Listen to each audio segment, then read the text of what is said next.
In today's episode, we delve into a chilling tale of betrayal and murder set in Fayetteville, Arkansas, in April of 2015. This is the story of Jonnie Ray Baxter, a successful real estate agent whose life was brutally cut short by someone he trusted most. Jonnie Ray Baxter was a 45-year-old man living in Fayetteville, Arkansas. He was a well-known real estate agent who worked for a local company called Ozark Realty. Jonnie Ray had a big smile and a friendly personality, which made him popular with his clients and colleagues. He had a degree in business administration from the University of Arkansas and had been working in real estate for over 20 years. Jonnie Ray was married to Darlene Baxter. Jonnie Ray and Darlene seemed like a happy couple. Jonnie Ray was Darlene's second husband. He had a stepdaughter named Lily Adams, who was 18 and in her first year at the University of Arkansas studying psychology. Jonnie Ray got along well with Lily, or so it seemed to the outside world. Outside of work, Jonnie Ray loved sailing. He owned a small sailboat named Dreamcatcher, which he often took out on Beaver Lake. He enjoyed spending weekends on the water, feeling the wind and the waves.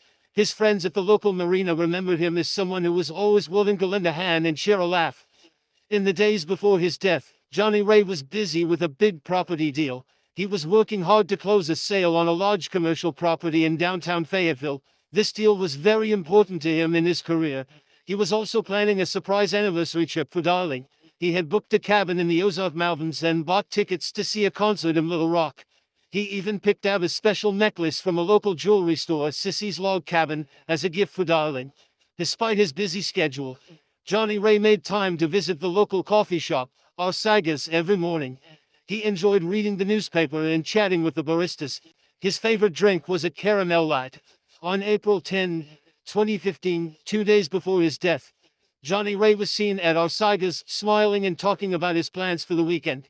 He seemed happy and excited about the future. Jonnie Ray's life seemed perfect on the outside, but there were hidden troubles. His wife, Darlene, had been acting stressed and worried lately. She had noticed changes in their daughter, Lily, and was suspicious of Jonnie Ray's late-night work meetings. Friends and neighbors had started to notice the tension in the Baxter household. On April 12, 2015, at about 7:30 a.m., Jonnie Ray Baxter's body was discovered. The person who found him was his neighbor, Michael Everly. Michael was a 52-year-old retired school teacher who lived next door to the Baxters. Darlene had called Michael, worried because she hadn't heard from Jonnie Ray since the previous night. She was out of town visiting her sister and asked Michael to check on her husband.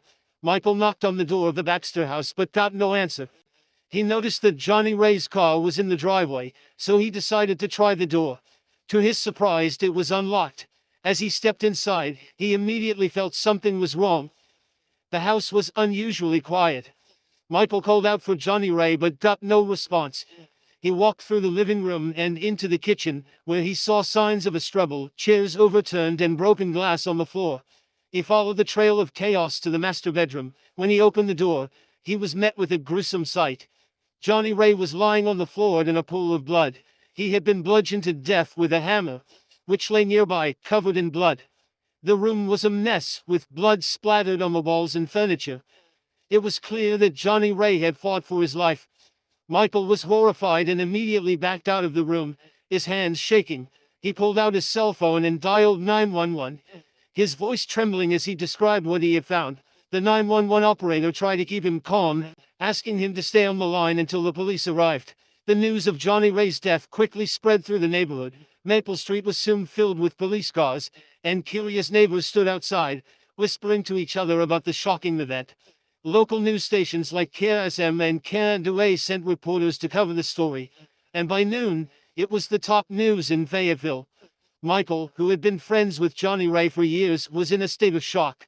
He had never expected to find his neighbor and friend dead in such a brutal manner. He later told reporters that Jonnie Ray was a good man who didn't deserve such a terrible fate. The discovery of Jonnie Ray Baxter's body marked the beginning of a complex and tragic investigation, one that would uncover hidden secrets and lead to shocking revelations about those closest to him. The police arrived at the Baxter home quickly after Michael Everly's 911 call on April 12, 2015. The first officers on the scene immediately secured the area, making sure no one entered or left the house. Soon after, Detectives Sarah Mitchell-Kinsey and James Carter arrived to lead the investigation. Detective Sarah Mitchell-Kinsey was known for her sharp mind and attention to detail. At 38 years old, she had solved many difficult cases. Her partner, Detective James Carter, was 42 and had a reputation for his methodical approach. Together, they made a strong team. As the detectives walked through the house, they saw signs of a struggle. The living room had overturned chairs and broken glass. The kitchen had more chaos, with dishes scattered on the floor. When they reached the master bedroom, they were met with a grisly scene.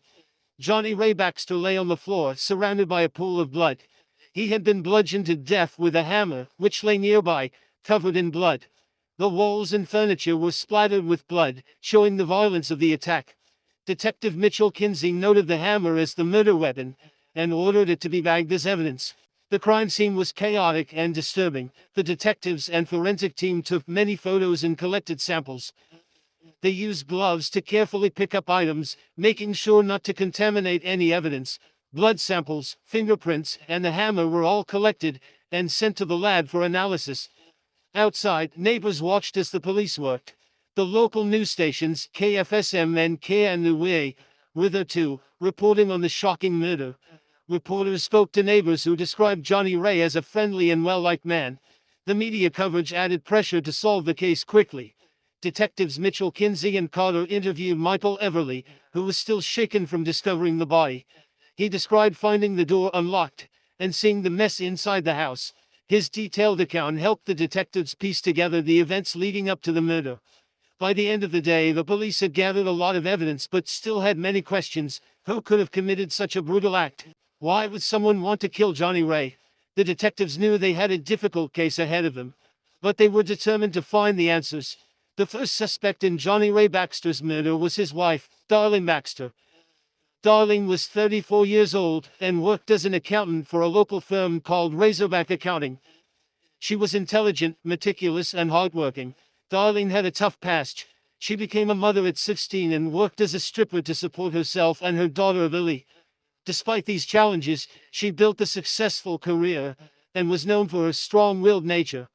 Darlene had recently noticed changes in her daughter Lily's behavior and grew suspicious of Jonnie Ray's late-night work meetings. Friends and neighbors described Darlene as increasingly stressed and on edge in the weeks before the murder. Some said they heard arguments between her and Jonnie Ray. Detectives Sarah Mitchell Kinsey and James Carter brought Darlene in for questioning on April 13, 2015. Darlene appeared calm but was clearly distressed. She maintained that she had been out of town visiting her sister Nancy in Little Rock.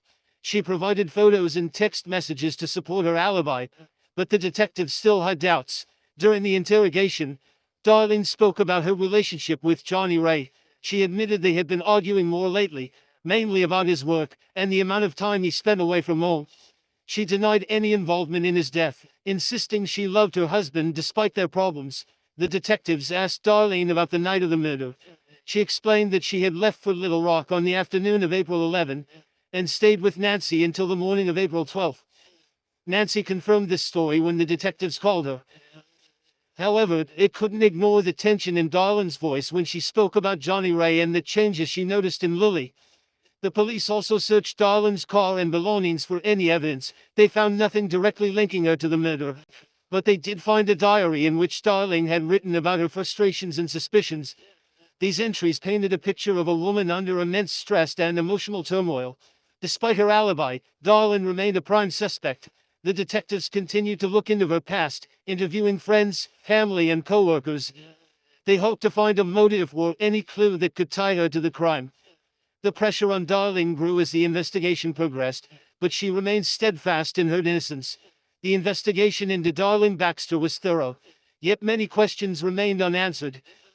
The detectives knew they had to keep digging to uncover the truth behind Jonnie Ray's brutal murder. The second suspect in Jonnie Ray Baxter's murder was his stepdaughter, Lily Adams. Lily was 18 years old and a freshman at the University of Arkansas, where she was studying psychology. She was known for her outgoing and sociable personality. Her friends described her as bright and ambitious, always eager to learn new things. Lily had a complicated relationship with her stepfather, Jonnie Ray. It was revealed during the investigation that their relationship had evolved into a secret affair. This affair made Lily feel guilty and conflicted, especially as she saw the strain it put on her mother, Darlene. Detectives Sarah Mitchell Kinsey and James Carter brought Lily in for questioning on April 14, 2015. Lily appeared nervous but cooperative. She admitted to the affair with Jonnie Ray, explaining that it had started about 6 months earlier. She said she had been feeling lonely and confused, and Jonnie Ray had been there for her. She insisted she never wanted to hurt anyone.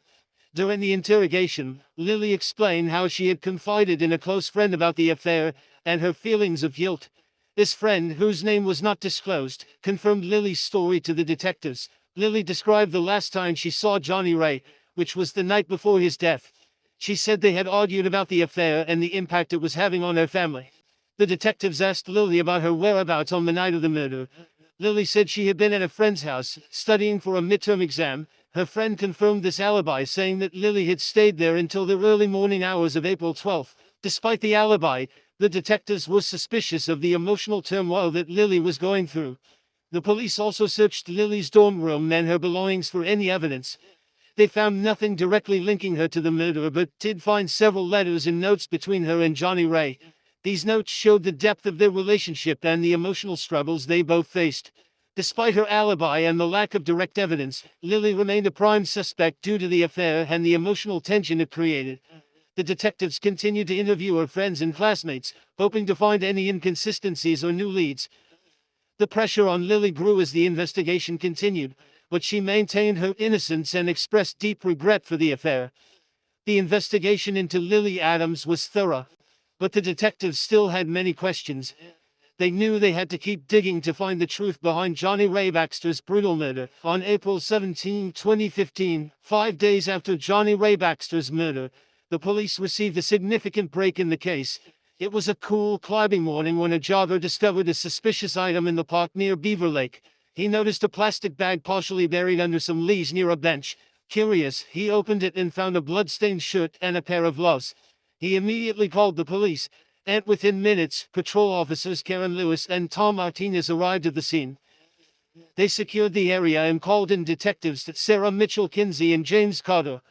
The detectives quickly assessed the situation and bagged the items for forensic analysis. The detectives were cautious but hopeful that this new evidence would provide a breakthrough in the case. They brought the items back to the Fayetteville Police Department's forensic lab. Forensic analysts found that the blood on the shirt matched Jonnie Ray's DNA. Additionally, the gloves had fingerprints that were not Jonnie Ray's. This new evidence shifted the focus of the investigation. The detectives revisited their list of suspects and re-examined their alibis. They also reviewed the surveillance footage from the park and nearby areas. This extensive review led them to a surprising discovery. A figure matching Lily Adams' description was seen entering the park late on the night of the murder. Detectives Mitchell Kinsey and Carter brought Lily in for a second round of questioning. This time Lily was visibly more nervous. She claimed she had gone to the park to clear her head, and had no idea about the bloody items. The detectives pressed her for more details, but Lily stuck to her story, albeit shakily. The forensic team continued their analysis, and found another critical piece of evidence: hair fibers on the gloves that matched Darlene Baxter's DNA. This discovery complicated the case further and indicated the possible involvement of both mother and daughter. On April 18, 2015, the detectives called Darlene back for questioning. She seemed calm but concerned when presented with the new evidence. Darlene admitted to knowing about the gloves but insisted she had nothing to do with the murder. She said she had worn the gloves while gardening and couldn't explain how they ended up near Beaver Lake. The police were now more determined than ever to solve the case. They knew they were close to uncovering the truth but needed to carefully piece together the final puzzle. The discovery of the new evidence was a pivotal moment in the investigation, providing crucial leads and intensifying the search for Jonnie Ray Baxter. The third suspect in the murder of Jonnie Ray Baxter was his ex-wife, Diddy Baxter. Diddy, aged 46, was known for her hot-tempered and aggressive nature. She had a contentious relationship with Jonnie Ray and had never approved of his marriage to Darlene. Diddy lived in Fayetteville and worked as a manager at a local grocery store, Hart's Food Stores. Detectives Sarah Mitchell Kinsey and James Carter decided to bring Diddy in for questioning on April 19, 2015. Diddy arrived at the police station appearing defiant and uncooperative. She had a reputation for speaking her mind and not holding back her opinions. During the interrogation, Diddy admitted that she and Jonnie Ray had a rocky relationship. She described their marriage as tumultuous and full of arguments. Diddy expressed her disdain for Darlene, calling her a homewrecker and blaming her for the end of her marriage. However, Diddy vehemently denied any involvement in Jonnie Ray's murder. The detectives pressed Diddy about her whereabouts on the night of April 11, 2015. Diddy claimed she was at home, watching TV, and drinking wine. She mentioned watching an episode of Dancing with the Stars, and going to bed early. There were no witnesses to confirm her alibi, which made the detectives suspicious. The police searched Diddy's home for any evidence that could link her to the crime. They found a few items of interest, including a set of gardening gloves similar to the ones found at the park. However, forensic analysis showed no blood or DNA on these gloves.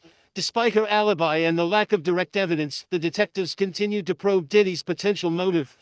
They discovered that Diddy had recently learned about Jonnie Ray's affair with Lily, which added another layer of tension and potential anger. Friends and co-workers told the detectives that Diddy had been particularly upset and vocal about the affair, calling Jonnie Ray a disgrace, and expressing her anger to anyone who would listen. The detectives also interviewed Diddy's neighbors, who reported hearing loud arguments coming from her house in the days leading up to the murder. One neighbor, Mrs. Everly, said she heard Diddy yelling about betrayal and lies. Although Diddy remained the suspect, the detectives found it challenging to gather enough evidence to charge her. She was aggressive during the interrogation, but maintained her innocence. The detectives knew they needed more concrete evidence to link her to the crime. The investigation into Diddy Baxter added another layer of complexity to the case, as the detectives worked tirelessly to piece together the events leading to Jonnie Ray's murder. On April 21, 2015, the breakthrough in Jonnie Ray Baxter's murder case finally came. After days of investigating, detectives Sarah Mitchell Kinsey and James Carter found a crucial piece of evidence. A surveillance camera from a nearby gas station had captured footage of Darlene Baxter driving toward Beaver Lake late on the night of the murder. This was a significant lead that contradicted Darlene's alibi. Detectives Mitchell Kinsey and Carter reviewed the footage carefully. It showed Darlene's car, a blue Honda Civic, passing the gas station at around 11:30 p.m. on April 11. This placed her near the crime scene at the crucial time. With this new evidence, the detectives were confident they had found Jonnie Ray's killer. On the morning of April 22, 2015, the police arrived at Darlene Baxter's workplace, Razorback Accounting. It was a sunny day, and the local news stations, including KFSM and KNWA, were already covering the latest developments in the case. Darlene was in her office when the police entered. She looked surprised but remained composed as they informed her of her arrest for the murder of her husband. As Darlene was led out in handcuffs, she maintained her innocence, but the evidence against her was overwhelming. The affair between Jonnie Ray and Lily had driven Darlene into a fit of rage. She felt deeply betrayed by both her husband and her daughter. The detectives believed that on the night of the murder, Darlene confronted Jonnie Ray. The confrontation escalated into violence, and Darlene grabbed a hammer, fatally striking him multiple times. Darlene's arrest shocked the community. Neighbors and friends couldn't believe that the hard-working, intelligent woman they knew was capable of such a violent act. The news spread quickly, with headlines in the Fayetteville Observer and segments on local news stations detailing the arrest. Jonnie Ray's family had mixed reactions. Some were relieved that the murderer had been caught, while others were devastated by the betrayal. Lily was particularly heartbroken. She had lost both her stepfather and her mother in a matter of days. The emotional toll on the family was immense. As Darlene was taken to the police station, she continued to deny her involvement. However, the detectives were confident in their findings. The surveillance footage, combined with the forensic evidence and Darlene's conflicting statements, painted a clear picture of her guilt. The community of Fayetteville was left to grapple with the tragic events. Jonnie Ray Baxter's murder had uncovered deep family secrets and left a lasting impact on those who knew him. The police had solved the case, but the emotional scars would take much longer to heal. The trial of Darlene Baxter for the murder of her husband, Jonnie Ray Baxter, began on July 15, 2015, at the Washington County Courthouse in Fayetteville. The courtroom was packed with reporters from local news stations like KSSM and KNWA, as well as concerned members of the community. The prosecution was led by District Attorney Robert Stevens, a 45-year-old with a reputation for being tough and relentless in the courtroom. He argued that Darlene's motive for the murder was her discovery of the affair between Jonnie Ray and Lily. Stevens painted a picture of a woman pushed to her breaking point by betrayal and emotional turmoil. He presented the surveillance footage of Darlene's car near Beaver Lake, the forensic evidence from the crime scene, and the conflicting statements she had given to the police. On the other side, the defense was led by attorney Michelle Williams, a 39-year-old known for her calm demeanor and sharp legal mind. She argued that Darlene was innocent and that the evidence was circumstantial. Williams suggested that someone else could have committed the murder, perhaps out of jealousy or anger. He questioned the reliability of the surveillance footage and pointed out that no witnesses had seen Darlene commit the crime. Throughout the trial, Jonnie Ray's family sat in the front row, watching the proceedings with a mixture of anger and sadness. Lily, in particular, struggled with the emotional weight of the trial. She had lost her stepfather and now faced the possibility of losing her mother to a long prison sentence. After 2 weeks of testimony, the jury deliberated for 3 days before reaching a verdict. On August 3, 2015, the jury found Darlene Baxter guilty of first-degree murder. The courtroom was tense as the verdict was read. Darlene showed little emotion, while Jonnie Ray's family wept and hugged each other. The local news immediately reported the verdict, and the story was covered extensively in the Fayetteville Observer. Judge Lisa Everly sentenced Darlene to life in prison without the possibility of parole. She stated that the evidence clearly showed Darlene's guilt, and that the crime was a result of intense personal betrayal and anger. The judge expressed sympathy for Jonnie Ray's family and hoped the sentence would bring them some measure of closure. The reaction to the verdict was mixed. Some in the community felt justice had been served, while others believed the sentence was too harsh, considering Darlene's difficult past and the emotional stress she was under.